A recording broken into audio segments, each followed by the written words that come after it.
Vem aí Antônio Lavareda, maior especialista em eleições no Brasil, e o índice CNN.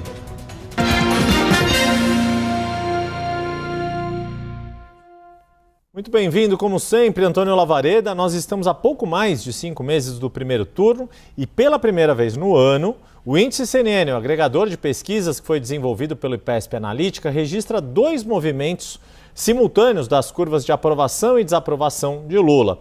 O saldo segue negativo, está em 3 pontos, ou seja, mais brasileiros desaprovam o trabalho do presidente, mas Lula viu tanto a curva da aprovação aumentar mais 1 ponto, quanto, paralelamente, a da desaprovação diminuir 1 ponto. É o que já vai vir para a nossa tela. E aí te pergunto, Lavareda, o Brasil tem histórico de recuperação da imagem do governo em momento de ano eleitoral, mas a questão é, esse processo demorou ou não para, ele acabou não demorando para engatar neste ano de 2026? Isso não costuma acontecer mais precocemente? O quanto que ainda há tempo para esse movimento dar perspectiva à reeleição de Lula? Boa tarde, Yuri, boa tarde a todos que nos assistem. Esse movimento, como você disse, Yuri, é um pouco diferente do que se registrou em outros governos, vale dizer, em outras presidências da República. Em geral, e sobretudo quando os presidentes, os incumbentes eram candidatos à reeleição, esse movimento foi ascensional, ou seja, a elevação da aprovação e, como tal, dos saldos positivos, foi ascensional desde o início do ano e, de certa forma, regular, não houve grandes oscilações. Mas, no caso do governo Lula, nós observamos um declínio que se acentuou até maio desse ano em relação ao patamar em que se encerrou o saldo no ano anterior, como o gráfico que você apresenta nos mostra. E o que é que tem? E o que é que explica isso? E, obviamente, os fatos, mas não apenas os fatos. O espectador, para melhor compreensão, nós devemos entender que os fatos que se dão, as políticas públicas, os problemas, as crises e tudo mais, eles são observados, são processados pelo eleitor, pelo cidadão, em suma, dentro de uma espécie de túnel quadrático. O que é que eu quero dizer? Um quadrático, 4 lados, por óbvio, e cada um desses lados tem um papel nessa percepção. E que lados são esses?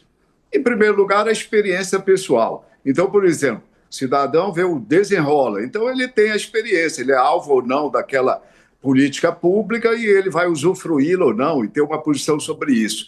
De outro lado, você tem o noticiário, como é que está o enquadramento da política pública, do desenrola, etc.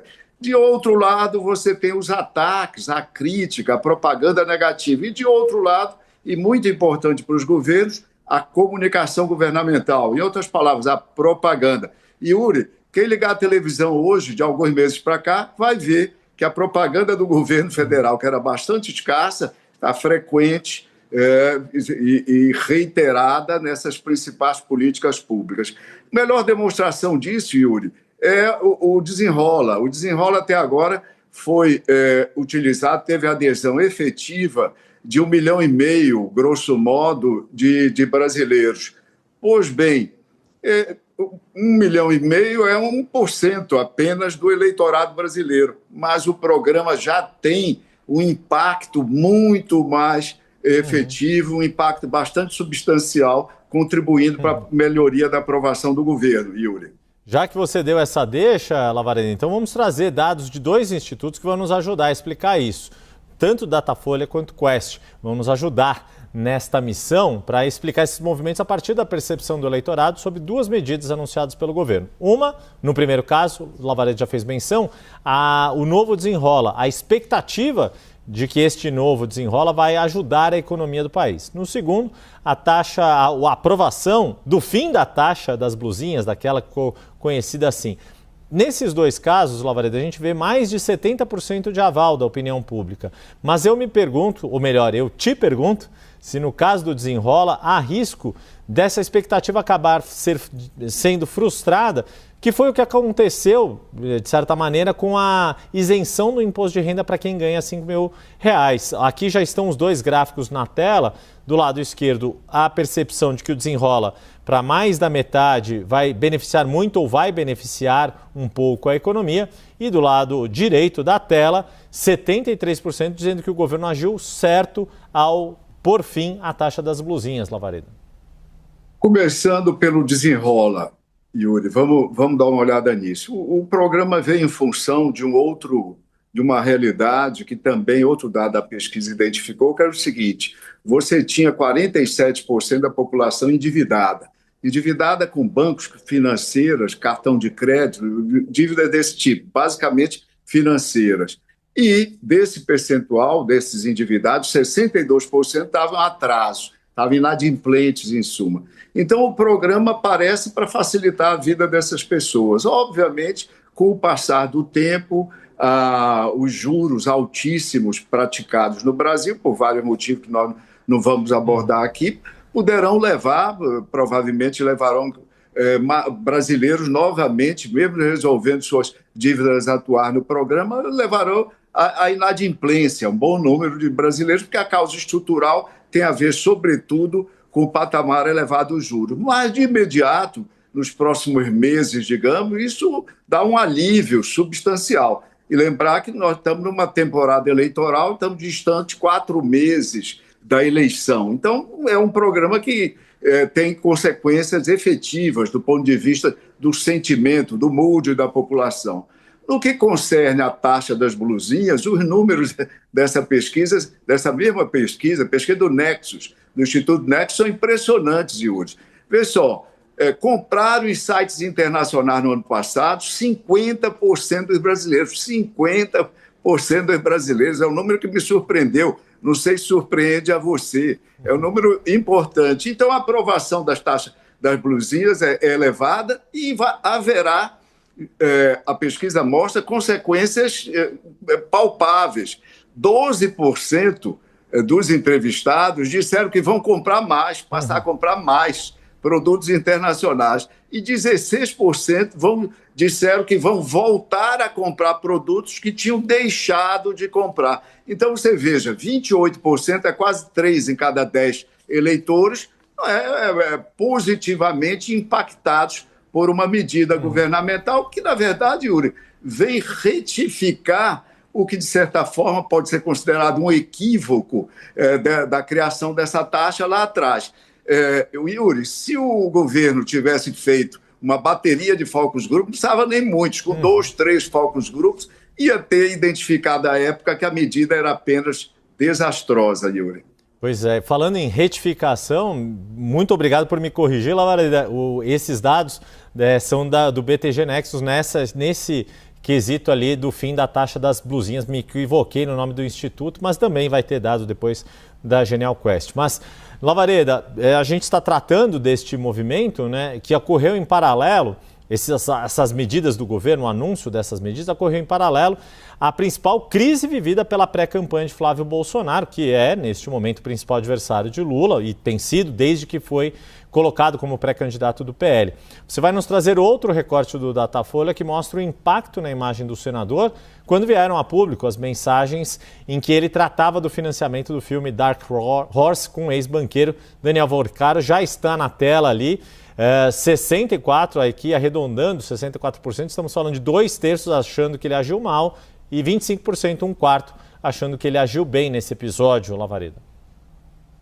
Olha, Yuri, essa mesma pesquisa tem um outro dado que foi mais explorado pela mídia, que dizia assim: 88% dos eleitores de Flávio dizem que ele deve continuar a ser candidato independentemente desse episódio. Eu selecionei, nós selecionamos esse gráfico para trazer, porque isso mostra que uma maioria impressiva da opinião pública não percebeu com bons olhos essa aproximação estranha para muitos, e até hoje, inclusive para alguns dos seus correligionários do candidato Flávio Bolsonaro, entre ele e o banqueiro Vorcaro. Então, veja uma coisa, 64%. relacionando com os 88, as pessoas, a maioria das pessoas, dos analistas, olhou os 88 como se fosse algo tranquilo para o candidato, esquecendo de avaliar que aqueles 12% que ficam faltando para os 100% dos seus eleitores, que são 43% naquela pesquisa, significam 5% do eleitorado total. Pois bem, Flávio Bolsonaro, se perdesse esses 5% no segundo turno, recuaria para apenas 38% e a margem de vitória, no momento da pesquisa do presidente Lula sobre ele, se alargaria para 9 pontos, Yuri. Seria de 47 a 38. Então, isso foi bastante negativo e é um episódio, é um tema que não evaneceu. Ele foi substituído agora como foco de atenção pela determinação, pela classificação de PCC e Comando Vermelho como organizações terroristas, mas, como eu disse, ele evaneceu, ele meio que se escondeu um pouco, mas poderá voltar à ribalta esse tema, Yuri. É uma coisa que promete, eventualmente, voltando, criar mais problemas para a candidatura do senador. Pois é, eu ia falar exatamente isso, nada como um dia após o outro, Lavareda, em especial em campanhas, ou no caso, né, pré-campanhas, mas em processos eleitorais, porque nesta semana Flávio Bolsonaro foi aos Estados Unidos, fez postagem de foto com Donald Trump, com J.D. Vance e com Marco Rubio, que acabou se tornando um personagem importante, porque logo depois dessa viagem, assim que pisou aqui no território brasileiro, Flávio Bolsonaro, houve o anúncio da parte dos Estados Unidos justamente de classificar PCC e Comando Vermelho como organizações terroristas. E aí, agora sim, o dado da Quest que a gente traz, que é de novembro de 2025, mas que ainda tem a sua validade, com 73% dos brasileiros dando apoio a esta medida. 7 em cada 10 brasileiros dando apoio ao que fez os Estados Unidos e, de certa forma, o que a gente tem percebido, Lavareda, é que Flávio Bolsonaro quer colher os louros, render frutos para a sua pré-campanha justamente depois deste revés, Lavareda. Ô Yuri, uma análise equilibrada, isenta dos fatos, nos diz que esse movimento, a curto prazo, a preço de hoje, foi bastante exitoso. Esse movimento dos irmãos Bolsonaro, do Eduardo Bolsonaro, sobretudo, que está nos Estados Unidos articulando isso juntamente com o jornalista Paulo Figueiredo e do próprio candidato. Foi exitoso, deslocou o foco, ocupou as manchetes, colocou o governo Lula, ou seja, o governo do seu principal oponente, que é o presidente Lula, colocou numa certa defensiva num primeiro momento, ou seja, uma manobra tática muito bem levada a efeito.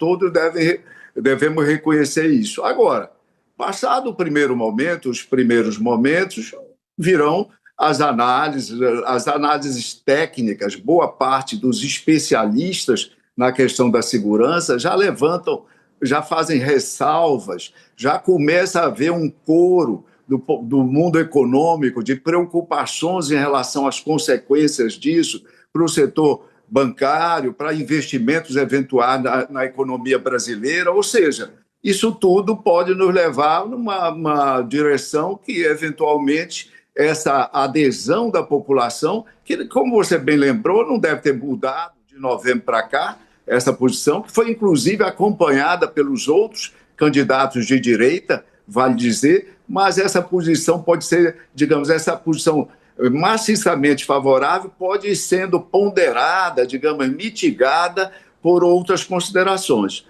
Mas, de qualquer forma, nesse momento, foi um gol do candidato, tentando, obviamente, substituir uma agenda que lhe era fortemente negativa, como nós vimos na tela atrás, mas que eu lembrei, que eu alertei, que não é alguma coisa definitivamente afastada. O Flávio Bolsonaro ainda não atravessou, no que concerne ao caso Master, o nosso Estreito de Hormuz. E ele continua transitando. E, para encerrar meu comentário, eu devo chamar a atenção, pelo menos a mim causou até uma certa surpresa, o nível de contundência da nota do governo federal, que já colocou um problema nos pés do candidato. Por que colocou um problema? Porque ele foi acusado nessa nota, a nota está no terceiro parágrafo, Yuri, que vocês já mostraram aí na programação da CNN. Alude a falsos patriotas envolvidos com crime organizado. Ou seja, em outras palavras, o governo brasileiro diz que Flávio Bolsonaro está envolvido com o crime organizado. Vamos ver as cenas dos próximos capítulos, Yuri. E haja capítulos até chegar o dia 4 de outubro, o primeiro turno das eleições deste ano. Nessa jornada toda, nesta novela, romance, como cada um queira classificar, nesta série de streaming, cada um com seus gostos, teremos sempre a companhia de Antônio Lavareda, sociólogo, cientista político e maior especialista em eleições no Brasil. A cada 15 dias, o quadro Índice CNN traz análise aprofundada da disputa política, baseada em dados, ferramentas e estatísticas, como nosso agregador de pesquisas que foi desenvolvido pelo IPESP Analítica. E isso é só o começo, tem muito mais pela frente. Lavareda, até a próxima. Te encontro em junho. Até a próxima, Yuri.